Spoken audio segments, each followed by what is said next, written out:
Bismillah. Assalamualaikum warahmatullahi wabarakatuh. Innal hamdalillah nahmaduhu wa nasta'inuhu wa nasta'in wa nastaghfiruhu wa natubu ilaih wa na'udzu billahi min shururi anfusina wa sayyiati a'malina may yahdihillahu fala mudilla lahu wa may yudlil fala hadiya lahu. Asyhadu an la ilaha illallah wahdahu la syarika lahu wa asyhadu anna Muhammadan abduhu wa rasuluh la nabiyya ولا رسول بعده. صدق الله خير. يا أيها الذين آمنوا اتقوا الله حق تقاته ولا تموتن إلا وأنتم مسلمون. يا أيها الناس اتقوا ربكم الذي خلقكم من نفس واحدة وخلق منها زوجها وبث منهما رجالا كثيرا ونساء واتقوا الله الذي تساءلون به والأرحام إن الله كان عليكم رقيبا. يا أيها الذين آمنوا اتقوا الله وقولوا قولا سديدا يصلح لكم أعمالكم ويغفر لكم ذنوبكم ومن يطع الله ورسوله فقد فاز فوزا عظيما. أما بعد فإن أصدق الحديث كتاب الله وخير الهدي هدي محمد صلى الله عليه وسلم وشر الأمور محدثاتها وكل محدثة بدعة wa kullu bid'atin dhalalah. Kaum muslimin, kaum muslimat, al-hadirin wal hadirat, wal musyahidin wal musyahidat, wal mustami'in wal mustami'at, jemaah salat subuh di Masjid Ubay bin Ka'ab radhiyallahu anhu Pekanbaru, ataupun yang menyaksikan atau mendengarkan melalui media dimanapun berada. Alhamdulillah, subuh ini masih menjadi milik kita. Diizinkan Allah kita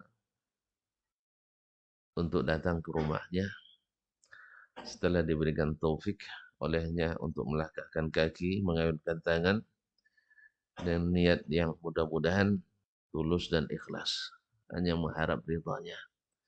Karena yang di sisinya yang lebih besar, yang lebih kekal, yang lebih abadi. Mudah-mudahan rasa syukur senantiasa menghidupkan hati kita, menyuburkan sanubari kita, sehingga nikmat yang diberi semakin lama semakin tambah setiap hari, khususnya nikmat iman, nikmat Islam yang membuat kita nyaman dan tentram, sehingga dengan demikian amalan kita, perbuatan kita, tingkah laku kita mudah-mudahan senantiasa berada di dalam taufik dan lindungan Allah Subhanahu wa taala. Kaum muslimin, kaum muslimat, rahimanillah wa iyyakum. Salawat dan salam kepada baginda Nabi alaihi salatu wassalam, yang darinya kita belajar, dari sunnahnya kita mengambil faedah dan hikmah. Mudah-mudahan kita menjadi pengikut yang kokoh dan setia, istiqamah di atas hidayah yang telah disampaikannya.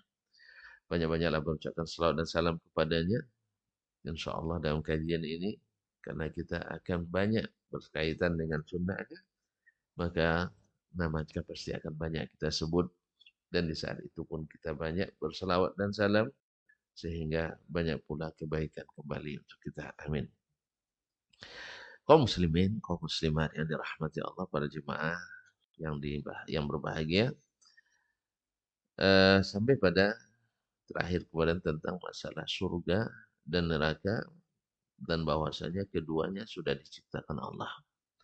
Makhluk sebelumnya tidak ada, kemudian Allah adakan, Allah ciptakan, kemudian nanti akan ada selamanya.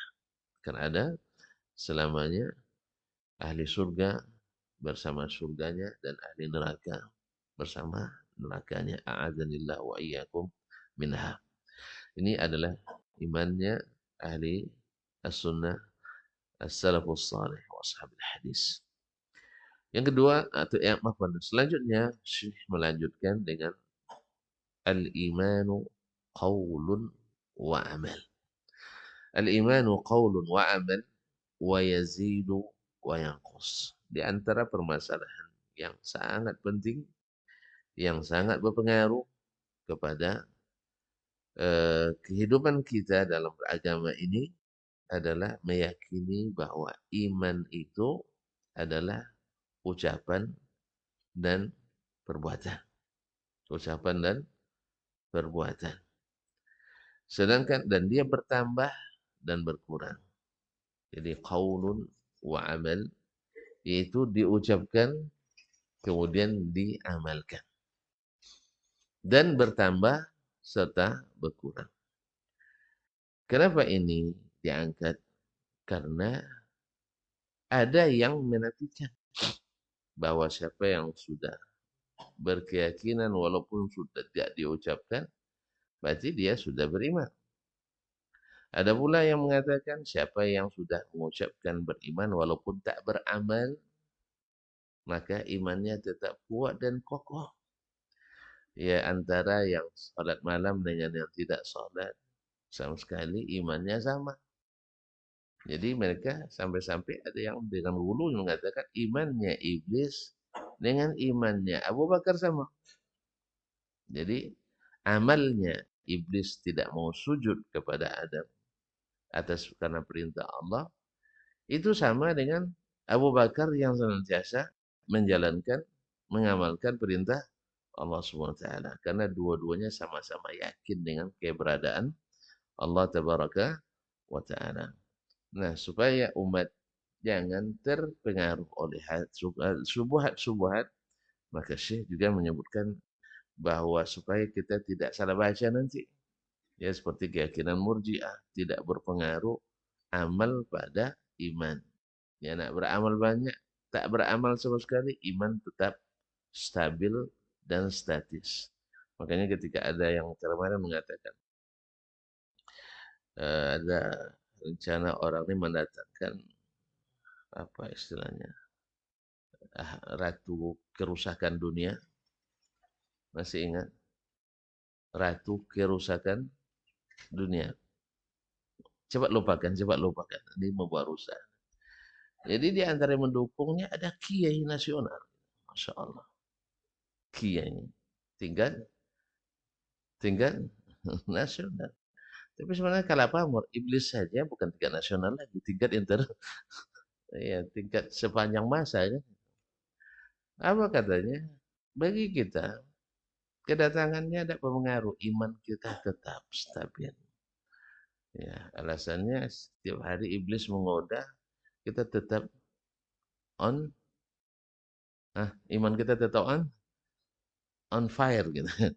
Move on terus. Jadi kata pengaruh oleh walaupun di depan kita ratu kerusakan dunia itu bisa yang menari-nari pun kita tidak ada pengaruh. Antum tengok aja lah, iman antum tetap kokoh. Justru katanya dengan menonton itu antum semakin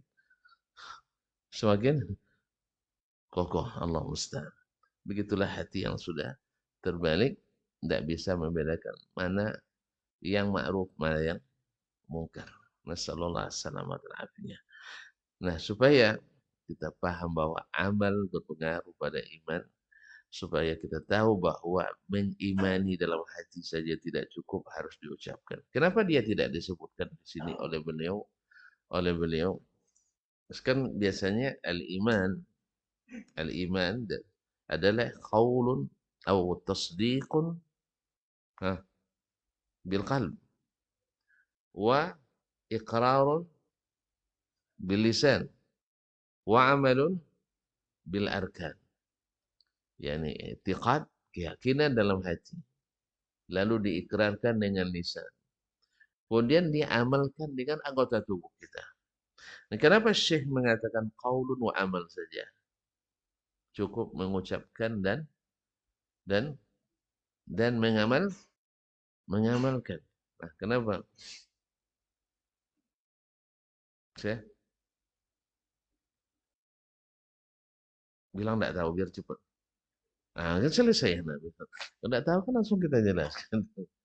Karena orang yang mengikrarkan kalimat tauhid, la ilaha illallah Muhammad Rasulullah, lalu dia amalkan seluruh yang diminta oleh kalimat ini. Mungkin tidak dia mengamalkan kalau tanpa meyakini? Nah, mungkin tidak dia amalkan tanpa meyakini? Nah, mungkin. Pasti dia meyakininya. Ya, karena sebesar-besar pendorong orang beramal adalah keyakinan. Kita hari ini datang ke rumah Allah ini. Kalau bukan karena ada keyakinan, kita nggak datang. Ngapain? Ngasih ngantuk-ngantuk tadi kan? Sekarang pun masih. Nah, ya. Tapi karena kita punya keyakinan bahwa di sana ada sesuatu untuk kita. Sesuatu itu bukan sembarang sesuatu, sesuatu yang besar, sesuatu yang takkan mengecewakan. Sebaliknya, kalau kita tidak menerima panggilan ini, ada juga sesuatu yang juga bukan sembarang sesuatu. Satu celupan saja melupakan seluruh penderitaan dunia. Ya, orang paling menderita dunia, celupkan sedikit ke dalam neraka itu, lupa dia seluruh penderitaan. Ditanyakan, pernah kamu menderita enggak dunia? Enggak pernah.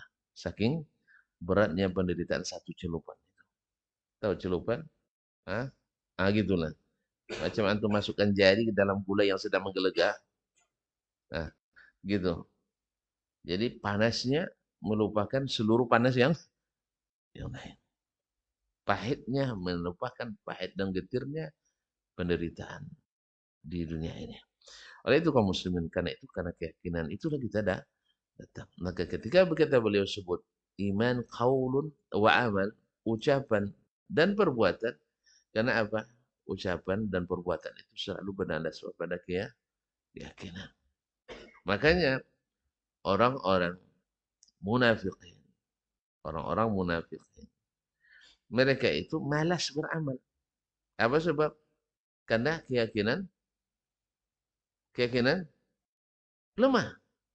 Dia tidak meyakini. Dalam keyakinannya dia tak terima. Makanya asal dapat celah untuk meninggalkan, dia akan tinggalkan. Makanya di sholat subuh mereka mereka tidak datang. Di sholat isya mereka tidak nampak. Apa sebab?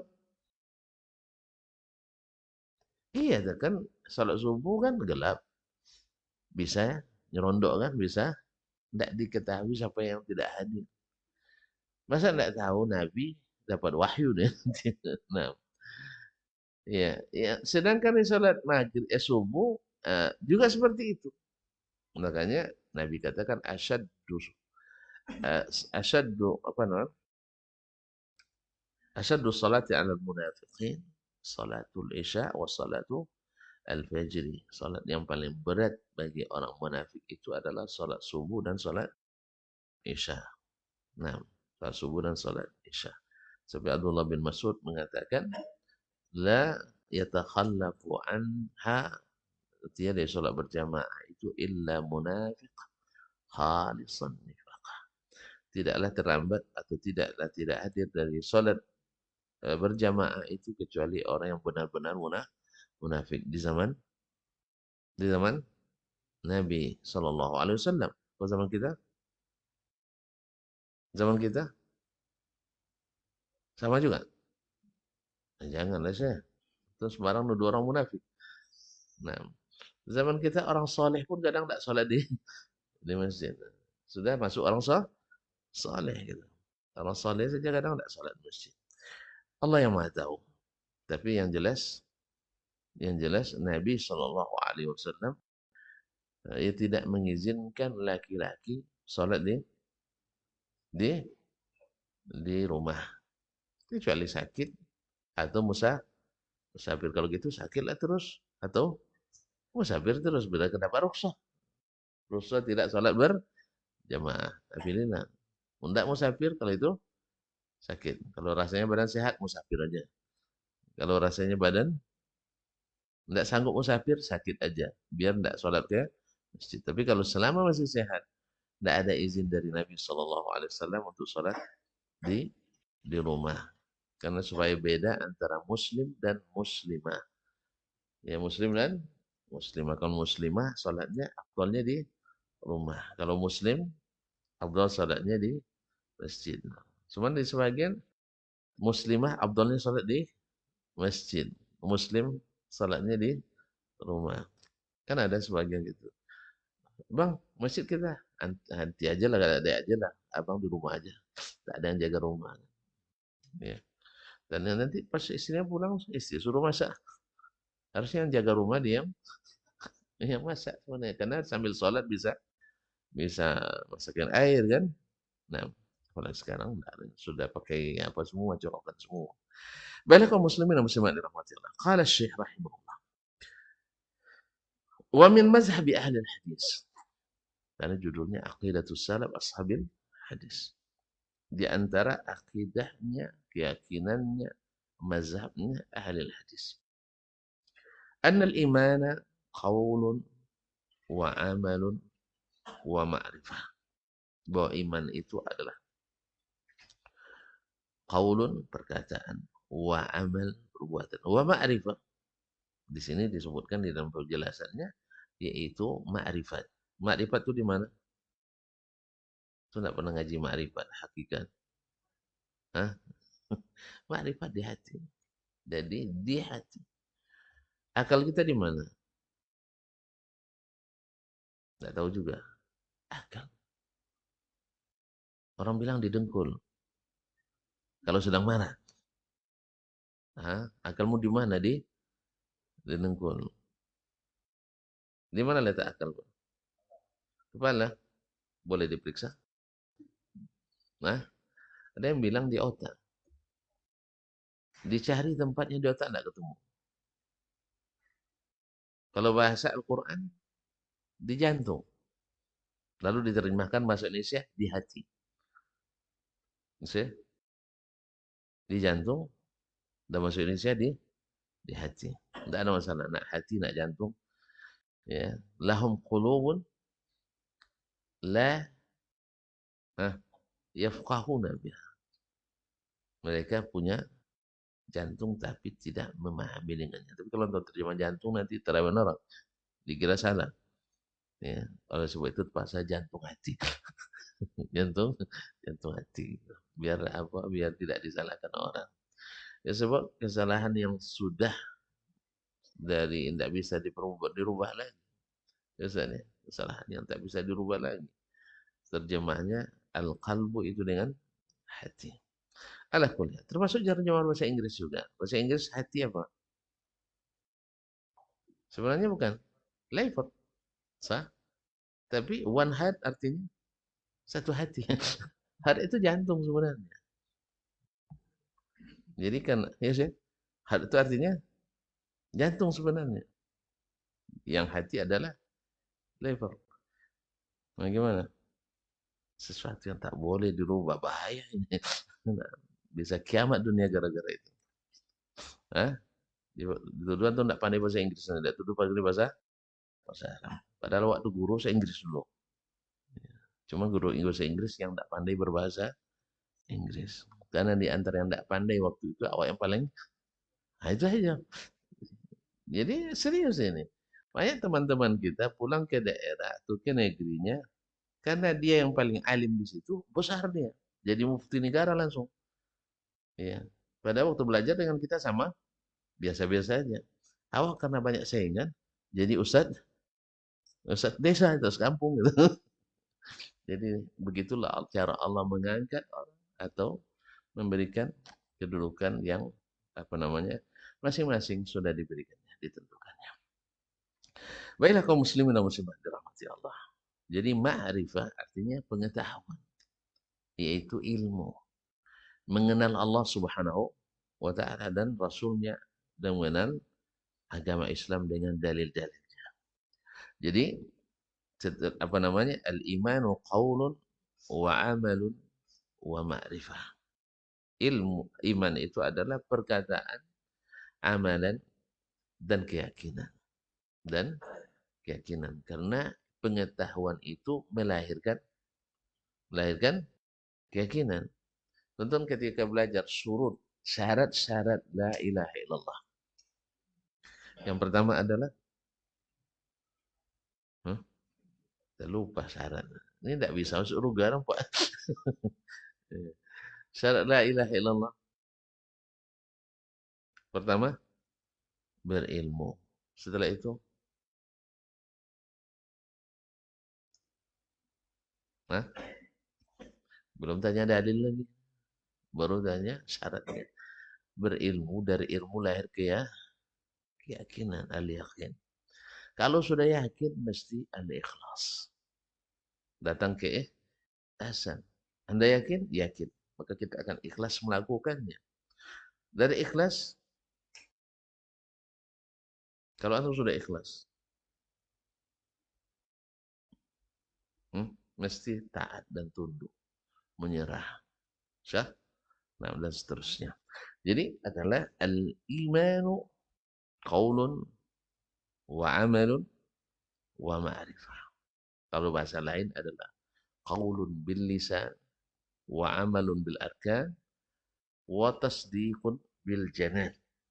Yaitu mengucapkan dengan lisan kita bahwa saya beriman pada Allah Subhanahu wa taala dan rasulnya dan segala hal yang harus diimani, kemudian diamalkan. Antum beriman dengan akhirat. Apa yang kau siapkan untuk itu? Kan itu pertanyaan kan ada Arabi bertanya, "Ya Rasulullah, mata kapan hari kiamat?" Kata Nabi, kamu tidak perlu tahu kapannya. Pertama, andainya antum tahunya kiamat itu 2050, tidak sampai juga umur. Untuk apa tahu? Sah? Hah? Tahu tidak tahu sama hasilnya kan? Iya kan? Atau kalau kamu tahu pun, tidak juga bisa menghalangi. Sah? Orang tahu akan terjadi gempa, bisa dihalangi. Apalagi kiamat. Nah, oleh sebab itu Nabi arahkan dia yang lebih bermanfaat. Mengenal tahun berapa terjadinya, tidak begitu bermanfaat. Bahkan Nabi tidak menjawab, Nabi nggak tahu kan. Kalau andainya itu bermanfaat, pasti diberitahukan ke Nabi Shallallahu Alaihi Wasallam. Tapi cukup meyakini kapan kiamat. Tidak usah antum bahas pula kiamat hari Jumat. Jumatnya Jumat mana? Jumat air tiris atau Jumat air bocor? Nggak perlu. Perbedaan waktu itu. Sebab kalau antum membahas itu nanti ilmu antum tidak sampai. Kalau tidak sampai akhirnya, orang yang tidak sampai ilmunya akhirnya, gagal. Gagal paham. Kalau sudah gagal paham hasilnya, kalau orang tidak paham hasilnya, iya dalam bahasa rasib, gagal. Paham tentu gagal ujian. Kalau gagal ujian, ya tidak lulus. Makanya karena itu untuk diimani, lalu antum nak mempelajari dengan cara yang tidak ini kan akhirnya antum tak beriman kepadanya. Semuanya diragukan. Oleh sebab itu tidak ada rumus kecuali meyakini. Karena datang dari yang maha mengetahui dan maha teliti. Dan yang maha maha menjelaskan. Karena tidak ada yang lebih jelas dari firman Allah dan sabda Rasulullah Sallallahu Alaihi Wasallam. Oleh itu ilmu orang-orang jahiliyah dulu tidak sampai. Karena mereka hanya sebatas memikirkan dan merasakan. Mengira dan rasa. Akhirnya salah kira dan salah rasa. Akhirnya lahir keyakinan jahiliyah, hukum jahiliyah, akhlak jahiliyah, dan muamalah jahiliyah. Lalu datang Islam dengan dalil-dalilnya Al-Quran dan Sunnah. Ternyata akal antum gagal untuk merumuskan keyakinan yang benar. Gagal untuk merumuskan ibadah yang diterima. Gagal untuk merumuskan muamalah yang syar'i. Gagal untuk merumuskan mana akhlak yang baik, mana akhlak yang buruk. Sehingga yang menurut mereka baik, tapi menurut Allah itu adalah tidak baik. Sehingga walaupun tidak semua tidak baik, tapi untuk mengetahui kebaikan mutlak itu hanya dengan dalil Al-Quran dan Sunnah Nabi Sallallahu Alaihi Wasallam. Oleh sebab itu, maka mengamalkan dan mengatakan itu mesti lahir dari ilmu. Yazidu bitta'ah. Iman itu bertambah dan dengan apa? Dengan ketaatan. Ini hubungan kausalitas, sebab akibat. Bila iman bertambah, semangat beramal pun bertambah. Dan sebaliknya, bila ketaatan bertambah, iman pun terasa bertambah. Makanya di musim-musim ketaatan, iman itu terasa bertambah. Misalnya bulan Ramadan yang dekat lagi. Semoga kita sampai kepadanya, amin. Mana yang lebih semangat orang beramal di bulan Ramadan atau di luarnya? Bulan Ramadan. Buktinya banyak. Satu, orang ke masjid lebih ramai. Sah? Nah, berarti tambah taatnya. Nah, ketika disuruh berinfak, lebih banyak. Berarti tambah keyakinannya. Tambah keyakinan berarti tambah imannya. Mana banyak infak? Pengurus. Mana banyak infak? Masuk di Ramadan atau di luar Ramadan? Tekor terus ya. Di mana-mana mesti di bulan Ramadan lebih ramai, lebih banyak. Mana yang lebih banyak, hari Jumat atau hari biasa? Hari Jumat lebih banyak. Sebab iman orang hari Jumat lebih kuat daripada hari yang lain. Jadi ketaatan bertambah, iman bertambah. Walau kalau ada orang yang mengingkari ini, berarti dia mengingkari fakta yang ada padanya. Dan pada umumnya memang orang-orang yang tidak merasakan nikmat itu. Yang mengingkari iman bertambah dengan ketaatan, umumnya lahir dari orang-orang yang tidak taat beragama. Tidak percaya Pak, saya tunjukkan nama-namanya. Jadi yang tidak meyakini iman bertambah dengan ketaatan, pada umumnya adalah orang-orang yang tidak menikmati ketaatan itu. Dari seluruh sisi. Dari seluruh sisi. Kita lihat misalnya di salat, dia tidak seperti orang yang meyakini salat itu menambah iman. Makanya dia salat, ya masjid ada, tetapi lebih senang salat di tempat-tempat sempit, tempat-tempat yang bau, ya tempat kadang di kelas misalnya salat, atau di sela-sela meja. Ya, kalau meja di kantor, ramai nggak orang yang lalu lalang di situ? Ramai enggak? Pas masuk buka sandal. Mana yang lebih bersih, di masjid atau di kantor? Di masjid. Sah? Mana yang lebih khusyuk, di masjid atau di kantor? Antum udah kan anda merasakan di kantor, cuma dibilang di masjid. Mestilah di masjid lebih nyaman, lebih aman, lebih khusyuk daripada di kantor. Tapi dia tak akan merasakan nikmat ke masjid itu. Oleh sebab itu dia tidak akan mengatakan bahwa iman bertambah dengan ketaatan. Demikian juga ketika disuruh. Makanya kan kebanyakan kita disuruh kita begini dan begitu. Makanya kita lihat kaum muslimin dan muslimah. Infak itu akan lebih mudah keluar dari orang yang sedang move on imamnya, yang sedang naik iman.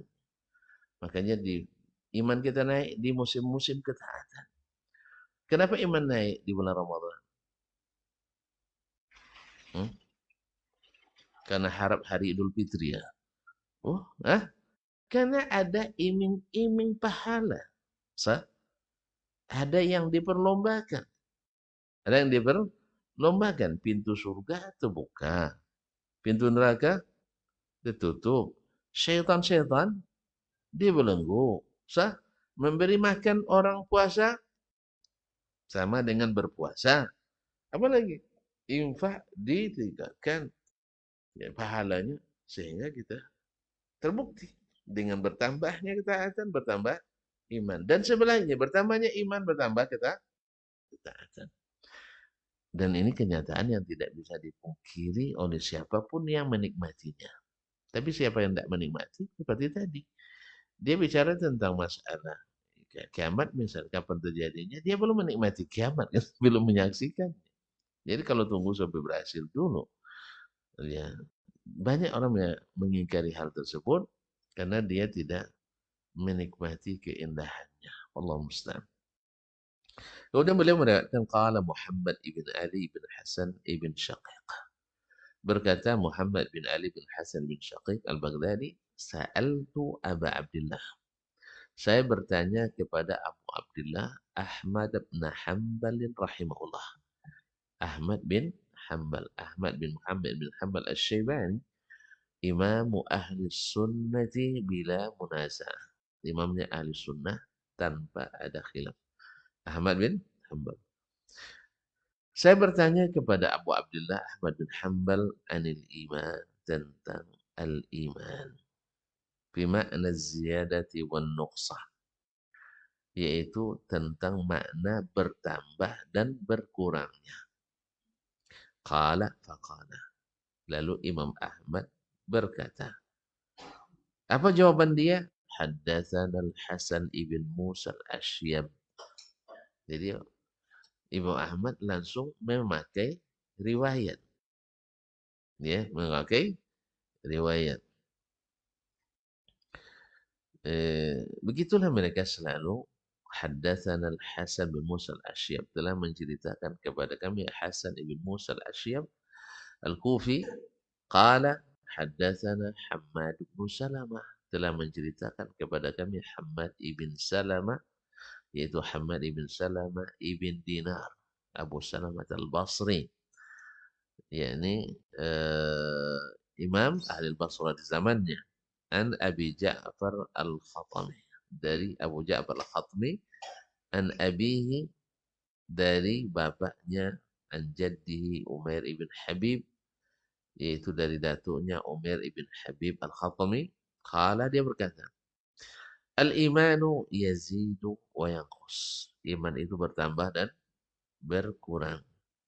Faqila wa ma ziyadatu wa nuqsanuhu. Ditanyakan kepadanya, wahai Syekh Umair bin Habib, apa makna bertambah atau apa yang bertambah dan berkurangnya? Faqala, idza zakarna Allah fahamidnahu wa sabbahnahu fatilka ziyadatuhu. Apabila kita mengingat Allah Subhanahu wa taala, lalu kita memujinya, bertasbih kepadanya, ketika itu bertambah iman kita. Betul kan? Ketika kita bertasbih, memuji Allah SWT, bertambah iman kita. Nah, wa iza ghafalna wa dhayya'na wa nasina fadzalika nuqsanuhu. Bila kita lalai, lalu kita sia-siakan dan kita lupakan Allah, fadzalika nuqsanuhu. Ketika itu iman berkurang. Iman berkurang. Dan selalu ketika iman berkurang, mesti kurang ketaatan. Dan semakin jauh dia berkurang, akan berubah menjadi kemaksiatan. Karena lalai sendiri dari Allah SWT itu adalah sesuatu yang dosa. Nah, sesuatu yang berdosa. Kemudian beliau mengatakan akhbarana Abul Hasan ibn Abi Ishaq al-Muzakki, telah menceritakan kepada kami Abul Hasan bin Abi Ishaq al-Muzakki, qala hadatsana abi, telah menceritakan kepada kami bapakku Abu Ishaq al-Muzakki, qala hadatsana Abu Amr al-Hiri, telah menceritakan kepada kami Abu Amr al-Hiri, qala hadatsana Muhammad bin Yahya az-Zuhli, telah menceritakan kepada kami Muhammad bin Yahya az-Zuhli al-Bukhari, ini Syekh Imam al-Bukhari, wa Muhammad ibn Idris al-Makki, dan Muhammad ibn Idris al-Makki, wa Ahmad ibn Shaddad at-Tirmizi, dan Ahmad ibn Shaddad at-Tirmizi, qalu, mereka semua berkata, Haddatsana Al-Humaidi, telah menceritakan kepada kami Al-Humaidi, yaitu Abdullah ibn Zubair ibn Humaid Al-Humaidi, Syekhul Imam Al-Bukhari juga, syekhnya Imam Al-Bukhari. Qala haddatsana Yahya bin Sulaim, afwan Yahya bin Salim telah menceritakan kepada kami Yahya bin Salim Ar-Razi. Ar-Razi. Sa'altu asyratan minal fuqaha 'anil iman. Saya bertanya ke 10 ahli fikih. 10 ulama fikih, fuqaha. Maksudnya di sini fuqaha, di sini yang menggabungkan antara fikih dan ilmu yang lainnya. Mereka menyebutkan juga dengan fuqaha karena ilmu akidah pun disebut juga dengan fikih di zaman itu. Zaman itu sehingga Imam Abu Hanifah rahimahullah menulis kitab akidah dengan judul Al-Fiqhul Akbar. Al-Fiqhu Al-Akbar, yaitu fikih terbesar. Karena berdasarkan hadis Nabi, "Mayuridillahu bi khairan yufaqihu fid din." Siapa yang Allah inginkan baginya kebaikan, Allah jadikan dia faqih dalam agama. Jadi bukan fikih dengan hukum, masalah hukum waktu itu. Seluruh ulama dulu ulama disebut dengan faqih karena dia paham akidah, paham fikih yang kita pahami hari ini. Sa'altu asyratan minal fuqaha lil iman. Saya bertanya kepada 10 fuqaha tentang iman. Jadi tidak satu, dia tanya 10 orang. Faqalu, semuanya menjawab qaulun wa amal. Yaitu adalah perkataan dan perbuatan. Perkataan dan perbuatan. Kalau keyakinan orang semua sudah tahu itu bahwa iman itu mesti ada di hati. Karena makna al-iman sendiri aslinya ada at-tasdiqu bil qalbi. Membenarkan dengan hati. Nah, makanya apa yang perlu sebut lagi qaulun wa amal. Sebab ada orang benarkan dengan hati tapi tak mau mengucapkan. Dia tak jadi masuk Islam. Ada orang yang membenarkan dengan lisan, tetapi tidak membenarkan dengan perbuatan. Oh saya misalnya yakini bahwa ini mesti dilakukan, tapi saya tidak mau lakukan. Akhirnya dia tidak beriman kepadanya. Wasa'altu Hisham bin Hassan. Saya bertanya kepada Hisham ibn Hassan. Faqala qaulun wa amal. Dia itu adalah qaulun wa amal. Wasa'altu Ibnu Jurayj. Saya tanya pula kepada Ibnu Jurayj. Ibnu Jurayj Abdul Malik bin Abdul Aziz Ibnu Jurayj Al-Makki adalah orang pertama menulis kitab Al-Hadis di Makkah. Dan dia seorang ulama fikih kesohor. Darinya belajar Muslim ibn Khalid Az-Zinji. Dan Muslim ibn Khalid Az-Zinji ini adalah guru fikih pertamanya Imam. Lupa sama Imam Antum. Antum mazhabnya apa? Hah? Imam? Tak ngaku Syafi'i. Berarti tidak al-sunnah Antum. Nah, Imam Asy-Syafi'i rahimahullah. Nah, taib. Faqala Ibnu Jurayj juga mengatakan qaulun wa amal. Ucapan dan perbuatan. Wa sa'altu Sufyan ats-Tsauri. Saya bertanya kepada Sufyan ats-Tsauri. Siapa Sufyan ats-Tsauri? Enggak tahu juga.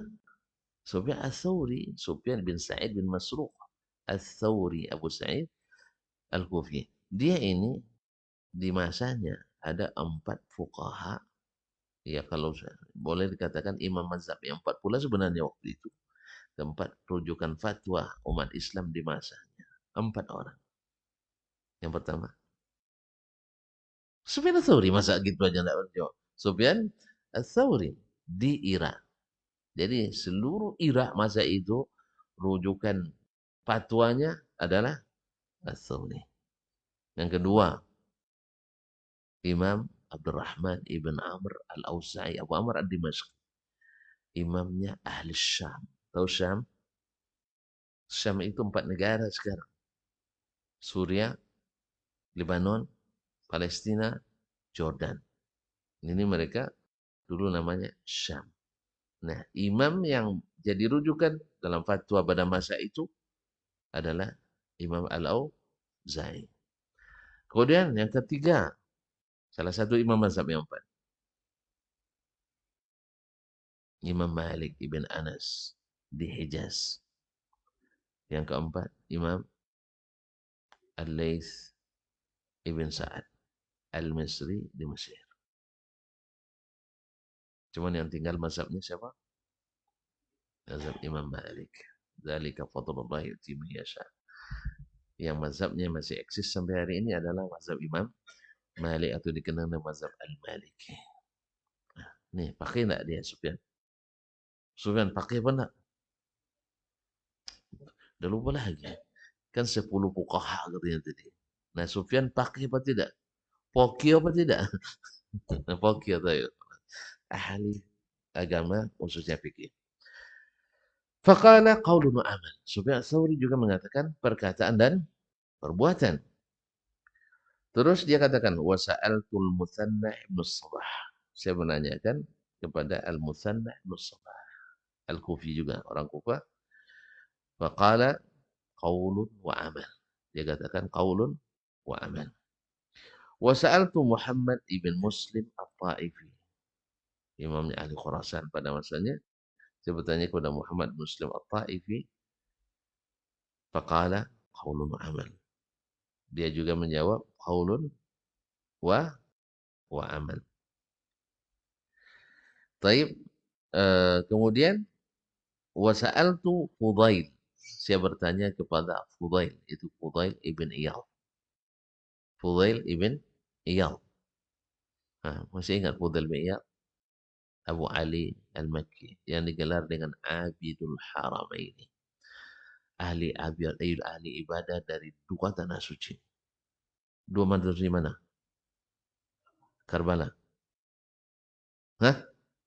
Makkah dan Madinah. Makkah dan Madinah. Dia ahli ibadahnya. Berarti orang hebat. Alhamdulillah. Ya, sampai Harun Ar-Rasyid Khalifah sulit bertemu dengannya. Kalau hari ini kita yang sulit bertemu dengan bertemu dengan Khalifah. Waktu itu Harun Ar-Rasyid harus mengemis-kemis minta bertemu dengan Fudail bin Iyad. Pertama, ketika Harun datang haji atau umrah ke Makkah, selesai, tentu dia ingin bertemu dengan ulama besar di Makkah waktu itu. Orang yang dikenal zuhudnya. Fudail bin Iyad, dia kirim menteri besarnya supaya bisa menemui Ar-Rasyid. Apa kata Fudail bin Iyad? Mali wal Rasyid. Saya tidak ada hubungan dengan Ar-Rasyid. Saya tidak ada hajat untuk bertemu dengannya. Antum hari ini jangan dibuat-buat kayak gitu, enggak. Karena cap nanti. Capnya apa? Tidak loyal pada pemerintah. Ya. Iya, karena kita di zaman semua orang mencurigai. Kan gitu masalah. Semua orang serba curiga. Suudzon itu sudah umum di masyarakat hari ini. Asal berjenggot dikit, mesti Wahabi. Ternyata dibuka sakunya anti Wahabi. Iya lah. Kebanyak gitu. Nah, Allah musta'an. Sedangkan waktu ditanya Wahabi itu apa? Dia nggak tahu. Yang anti ditanya nggak tahu. Yang dituduh pun nggak tahu gitu. Antum tuduh Wahabi. Apa itu Wahabi? Saya nggak tahu katanya. Yang nuduh, apa itu Wahabi? Saya nggak tahu juga. Saya dengar katanya Wahabi itu seperti antum nih berjenggot, cingkrang, rajin ke masjid. Jadi Masya Allah ciri Wahabi itu berjenggot, cirinya Nabi. Cingkrang, pakaiannya Nabi. Rajin ke masjid, seperti Nabi. Berarti Wahabi produk Nabi Sallallahu Alaihi Wasallam. Kalau gitu tidak apa-apa, tidak usah risau Pak ya. Tidak usah risau. Iya, karena semua yang diamalkannya, Alhamdulillah, seperti yang diamalkan Nabi Sallallahu Alaihi Wasallam. Nabi sering mengajarkan tauhid. Wahabi ciri khasnya sering mengajarkan tauhid. Nabi sering mengingatkan syirik. Wahabi juga sering mengingatkan jangan berbuat syirik. Nabi mengajarkan sunnah dan Wahabi selalu menghidupkan sunnah. Nabi melarang bid'ah, maka Wahabi suka Suka bid'ah, karena tuh suka melarang bid'ah. Antum telah suka membid'ah-bid'ahkan orang, itu masalahnya. Harus dirubah ya, sekarang dirubah. Jangan membid'ahkan orang, tapi melarang orang berbuat bid'ah. Bukan melarang, mengajak orang berbuat sunnah. Nah, apalagi mencegah orang melakukan atau mengingatkan orang yang suka bid'ah. Karena Nabi menganjurkan sunnah, melarang bid'ah. Bukan membid'ah-bid'ahkan orang. Karena memang bid'ah di zaman Nabi belum ada. Karena bid'ah itu adanya adalah setelah zaman Nabi Shallallahu Alaihi Wasallam. Sebab di zaman Nabi itu belum lengkap agama ini sampai dia di akhir umurnya lengkap baru diangkat oleh Allah Subhanahu Wa Taala. Taib. Wasa'altu Fudail bin Iyad mengatakan qaulun wa amal, perkataan dan perbuatan. Wasa'altu Nafi' bin Umar al-Jumahi. Saya tanya lagi kepada Nafi' bin Umar al-Jumahi al-Makki. Faqala qaulun wa amal. Juga perkataan dan perbuatan. Wasa'altu Sufyan bin Uyainah. Sufyan bin Uyainah al-Hilali Abu Muhammad al-Makki. Imamnya Ahli Hijaz pula di zamannya. Dia hidup di setelah zaman Imam Malik. Imam Malik 179. Sezaman, cuman dia lebih junior daripada Imam Malik. Sehingga di zaman Imam Malik, Imam Ahli Hijaz, di zaman Sufyan bin Uyainah pula imamnya Ahli Hijaz. Imam Malik wafat tahun 179. Imam Ibn Uyainah wafat tahun 198. Berapa tahun bedanya? 19 tahun. Nah, lulus matematika. Nah, 19 tahun beda antara Imam Malik dengan Imam Sufyan bin Uyainah. Beda wafatnya. Berarti dia datang setelah Imam Malik. Nah, Sufyan bin Uyainah, Imam Ahli Hijaz zamannya, menjawab qaulun wa amal. Juga perkataan dan perbuatan. Wa akhbarana Abu Amr al-Hiri, menceritakan kepada kami Abu Amr al-Hiri, hadatsana Muhammad ibn Yahya, telah menceritakan kepada kami Muhammad ibn Yahya Az-Zuli tadi Syekh Imam Al-Bukhari, wa Muhammad bin Idris Al-Makki, dan Muhammad Idris Al-Makki. Sami'tul Humaidi, saya mendengar Al-Humaidi berkata, yaqul sami'tu Sufyan bin Uyainah yaqul, saya mendengar Sufyan bin Uyainah berkata, al-imanu qaulun wa amal. Iman itu adalah perkataan dan perbuatan. Kalau tadi yang merupakan Yahya bin Salim Ar-Razi, sekarang yang merupakan adalah Al-Imam Al-Humaidi dari Imam Sufyan bin Uyainah. Yazidu wa yanqus, bertambah dan berkurang. Faqala lahu akhuhu Ibrahim bin Uyainah. Saudara Sufyan bin Uyainah bertanya, yaitu namanya Ibrahim bin Uyainah, ya Abu Muhammad, wahai Abu Muhammad, yakni Sufyan bin Uyainah laqab atau kunyah Abu Muhammad. Taqulu yanqus, kamu katakan iman berkurang? Faqala uskut ya sabi, diam wahai anak kecil. Bal yanqus hatta la yabqa minhum syai'. Jangankan berkurang, bahkan berkurang sampai tidak ada yang tersisa. Sampai tidak ada tersisa sama sekali. Artinya berkurang sampai habis iman itu. Makanya kan ada orang semakin jauh dia tidak mengamalkan agama, akhirnya pindah agama, pindah keyakinan, murtad. Ada nggak? Ada. Coba lihat yang murtad itu dimulai dengan rajin ke masjid atau dimulai dengan meninggal ke masjid. Rajin mengaji atau mulai tidak mengaji. Ternyata semuanya. Yang murtad itu secara pasti, walaupun lambat, dia mulai meninggalkan amal. Sehingga ketaatannya berkurang, akhirnya dia lepaskan. Ya ibaratnya kita kan ibarat tali, hablullah yang mengikat kita. Kita semakin melepaskan diri daripadanya. Pada Allah bilang tadi dalam ayat, wa'tasimu bihablillah, pegang teguh. Lalu kita buka terus tali itu sampai tinggal ujungnya lagi kita pegang. Ujungnya kita pegang ditarik oleh orang lain, lepas nggak? Langsung lepas. Makanya Kata Imam Sufyan bin Uyainah kepada saudaranya Ibrahim bin Uyainah, "Uskut ya sabi, wahai anak kecil, diam." Ya, bahkan iman itu sampai habis, berkurang sampai habis sama sekali. Nasallallahu alaihi. Wa qala Al-Walid ibn Muslim, Al-Walid ibn Muslim Ad-Dimashqi, seorang ulama hadis, qala sami'tu Al-Auza'i, saya mendengar Al-Auza'i. Tadi sudah kita sebutkan Auza'i salah satu dari imam empat di masanya waktu itu, Abdurrahman bin Amr Al-Auza'i, wa Malikan, dan Malik, Imam Malik, wa Sa'id bin Abdul Aziz, dan Sa'id bin Abdul Aziz, ya, Ibnul Majisun, yunkiruna ala man yaqul, mengingkari orang yang mengatakan iqrarun bila amal. Asal sudah mengucapkan walaupun tak beramal sudah iman. Ini diingkari oleh Imam Malik, diingkari oleh Imam Al-Auza'i, diingkari oleh Imam Sa'id bin Abdul Aziz. Wa yaqulun la imana illa bi amal. Malik, siapa? Al-Auza'i dan Sa'id bin Abdul Aziz mengatakan tidak ada iman kecuali dengan ada amal. Tidak ada orang beriman kecuali beramal. Nah, tidak mungkin lah tuh bilang, tuh, ya ke masjid, iman saya lebih kuat daripada imam masjid itu. Setuju tuan-tuan? Nah, subuh dia baru ngecek kepala pas duha baru. Apa jago tuh? Iya katanya. Memang kenapa? Iman tuh di sini katanya. Kan itu iman tuh di. Kalau antum imannya ada di sini, nampak di sini gitu.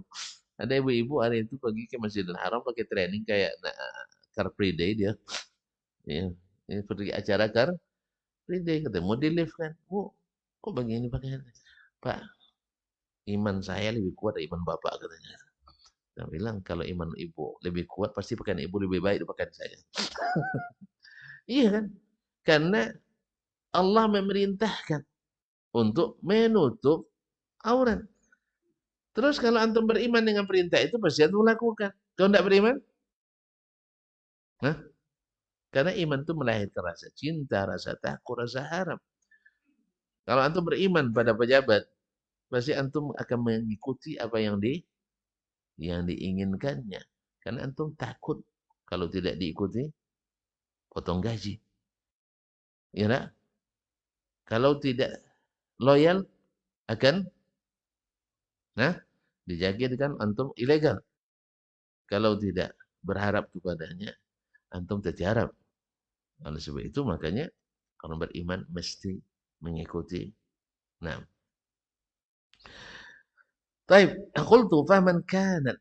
Qultu, saya berkata, saya mengatakan Imam Utsman As-Sabuni rahimahullah, faman kana ta'atu hasanatu aktsar fa innahu akmalu imanan. Siapa yang taatnya dan kebaikannya lebih banyak, pasti lebih sempurna imannya. ومن كان قليل الطاعة كثير المعصية والغفلة والإضاعة فإيمانه ناقص. Siapa yang sedikit taatnya, banyak lalainya, dan banyak menyia-nyiakan amal, faimanuhu naqis. Imannya pasti kurang. Baik, kaum muslimin dan muslimat. Nampaknya udah mulai nolak-nolak kejam. Hah? Ya, kalau saya tidak selesai juga dibilang saya kejam. Kita sambung nanti aja ya. Ya, sambung aja nanti. InsyaAllah. Yang jelas kesimpulannya, kalau antum masih bertambah imannya, tak kena minta pulang. Tapi udah mulai iman berkurang. Sehingga mulai nak minta, tidak pulang. Jadi sebab itu sebelum habis imannya, saya selesaikan aja kajian dulu. Sampai jumpa kembali insyaAllah pada 2 pekan yang akan datang. Ya baik. Mohon maaf ya. Terputus rem toga, tidak apa-apa ya. Baik, subhanakallah. Hamdik. Asyhadu an la ilaha illa anta astaghfiruka wa atubu ilaik. Wassalamualaikum warahmatullahi wabarakatuh.